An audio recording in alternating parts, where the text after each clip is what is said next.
Hi, here's a shout out to all of you spiritual folk and those of you who are interested in your own physical and emotional well-being. Basically 3 years ago I went into heart failure and wasn't expected to survive the night with a heart function of 17%. That was almost exactly 3 years ago this week. So one thing I want to ask you is, do you feel like you give more than you get back? Because, as you may or may not be aware, our emotions are directly linked to our physical body, and different emotions are stored in different organs of our body. And the energy of joy and love, hate, jealousy, resentment, they're held in the heart. So if you are giving out more than you're getting, then there's going to be an energetic imbalance which cannot help but manifest itself in your physical heart. I know this because I've spent the last 3 years researching emotionally, physically, spiritually what happened, why I had several heart attacks and then it went into heart failure. So I know what I'm talking about here. I actually wrote a book about it, which is Wakey Wake Up, Rise and Shine, which is available on Amazon. I'll read some of that in some of the subsequent posts, and that's by me, Linda Jane W.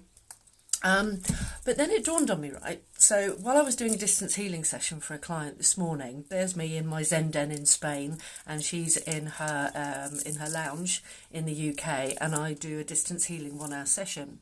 And whilst I was doing that, I got the most amazing intuit that with giving and receiving in equal measure, it's not just important so that we don't give more than we receive, but it's also what the heart needs to do in a physical format. It needs to receive oxygenated blood and pass it round through the body. Equally, on the other side, it needs to receive non-oxygenated blood, where the blood's already been spent throughout the body and distributed throughout the body. It receives that, pushes that blood into the lungs, which are then oxygenated, which then the other side of the heart then sends out. So it's a constant process of give and take. And that's what we always have to do in a day-to-day basis in all of our relationships, whether it be work, whether it be romantic, whether it be mother-parent, child-parent. We need to do that in equal format, give and receive in equal measure. It's imperative because otherwise it manifests as a physical ailment, and by the time it's eased enough to be manifesting, then we're in serious trouble. Take it from me, I know. Watch one from my subsequent videos.